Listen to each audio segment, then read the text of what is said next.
किसी से नफरत करने वाला व्यक्ति बड़ा होता है या सबसे प्रेम करने वाला व्यक्ति बड़ा होता है? नफरत वाला बड़ा होता है या प्रेम वाला? इसलिए प्रेम करना सीखिए, नफरत नहीं, सबसे आपस में प्रेम करो। इंसानियत भगवान कैसे खुश होंगे, क्योंकि ना जाने किस रूप में नारायण मिल जाएं।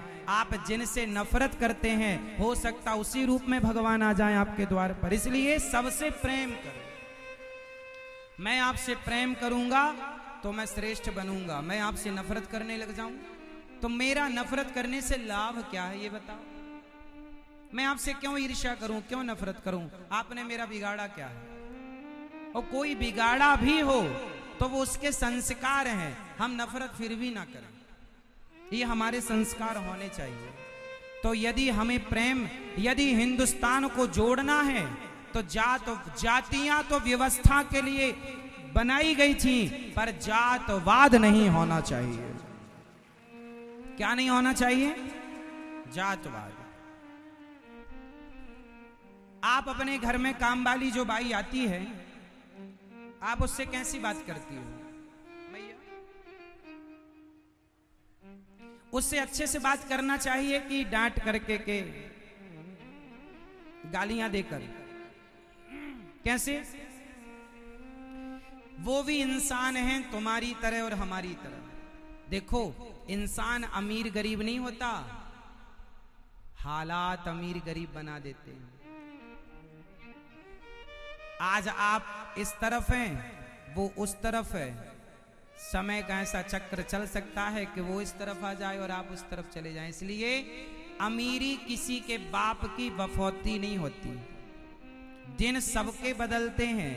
इसलिए इंसानों को इंसानों की इज्जत करना चाहिए। कभी ये नहीं सोचना चाहिए कि हमारे पास पैसा ज्यादा है, इनके पास क्या है। अरे इंसानों के काम आओ, जरूरतमंद। तुम्हारे पास पैसा है तो तुम्हें और सरल होना चाहिए, तुम्हें और नम्र होना चाहिए।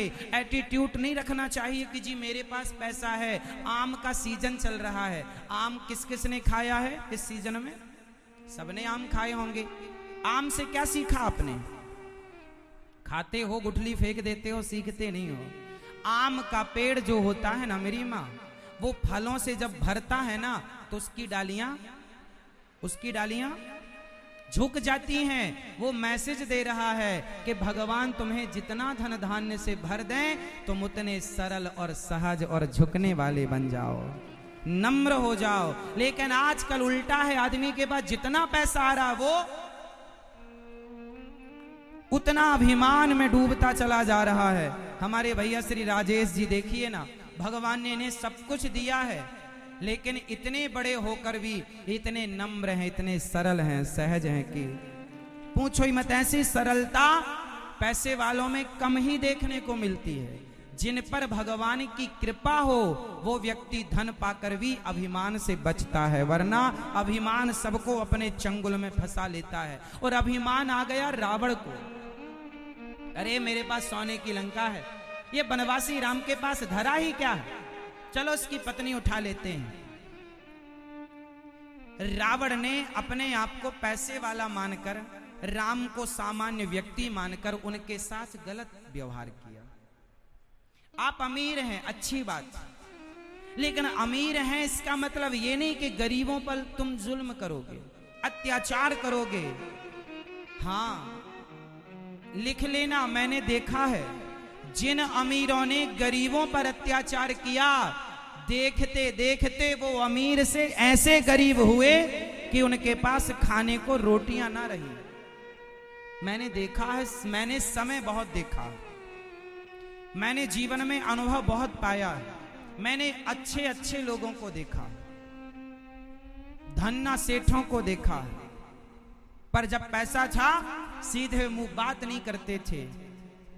अभिमान इतना था कि तुम्हें धूल में मिलाने की बात किया करते थे, तुम्हारी औकात क्या है, ऐसी बात करते थे। लेकिन समय ने उन्हें ही धूल में मिला दिया। इसलिए धन आए तो और जिम्मेदार हो जाना। हे विधाता, आपने मुझे दिया है तो जरूर किसी उद्देश्य के लिए दिया है। धन आवे तो धर्म से जोड़िएगा, अच्छे कार्य कीजिएगा, परोपकार कीजिएगा, सेवा कीजिएगा, जरूरतमंदों की, गरीबों की, दीन दुखियों की, क्योंकि समय सदा एक सा नहीं रहेगा। आज आपके पास बहुत पैसा है, आप मुझे लिखकर दे सकते हैं कि आज के 10 साल बाद भी इतना रहेगा। आप मुझे लिखकर दे सकते हैं कि 20 साल बाद भी इतना रहेगा। लिखकर दे सकते हैं कि 5 साल बाद भी इतना रहेगा। नहीं, लेकिन मैं आपको लिखकर दे सकता हूं कि यदि आपने अपने धन का सदुपयोग किया है तो आज के 100 साल बाद भी आपकी आने वाली पीढ़ी के पास इससे ज्यादा पैसा होगा, क्योंकि आपने उसका दुरुपयोग नहीं किया। सदुपयोग किया है तो मैं लिख के गारंटी लेता हूं, और आपने दुरुपयोग किया है तो दुरुपयोग जो करता है अपने धन का, अधिक से अधिक बेईमान आदमी का 10 साल धन चलता है। इसलिए बचिए हर बेईमानी से। और जितना धन दें भगवान उतने क्या बनना है आपको? जोर से जो मेरी मां बोलो, सरल क्या बनेंगे?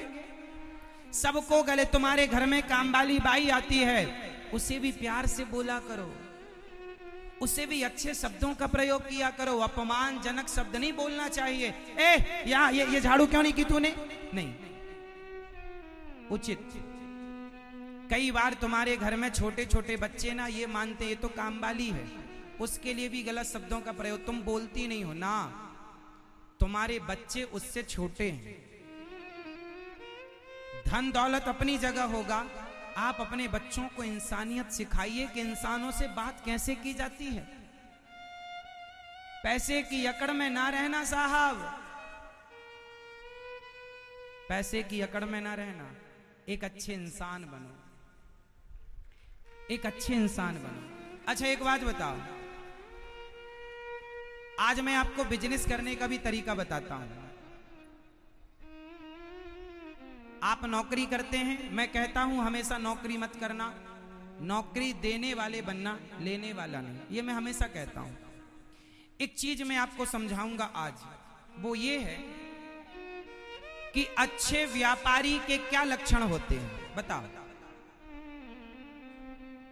एक अच्छा व्यापारी कौन हो सकता है? एक अच्छा बिजनेसमैन कौन हो सकता है? एक अच्छे बिजनेसमैन के लक्षण बताओ क्या होते हैं? क्या बताया? जिसे अच्छा व्यापारी बनना हो, जिसे अच्छा बिजनेसमैन बनना हो, वो पहली बात याद रखे कि जो अच्छा व्यापारी होगा उसे अच्छा व्यवहारी बनना पड़ेगा। जिसका व्यवहार अच्छा है उसका व्यापार, जिसका जोर से, जिसका व्यवहार अच्छा, जिसका व्यवहार गुड, जिसका व्यवहार अच्छा उसका व्यापार अच्छा, जिसका व्यवहार बिगड़ा व्यापार बिगड़ा। इसलिए बच्चे आगे चल के सफल होंगे, उस सफलता में भी उसका व्यवहार मायने रखेगा। इसलिए बच्चों को अच्छा व्यवहारी बनाओ कि बेटा अपने से बड़ों से व्यवहार कैसे करना चाहिए, बात करने का तरीका समझाओ बच्चों को। बेटा अपने से बड़ों से कैसे बात की जाती है, रे बे तू तड़ाक करके बातें नहीं, सदा आदर से।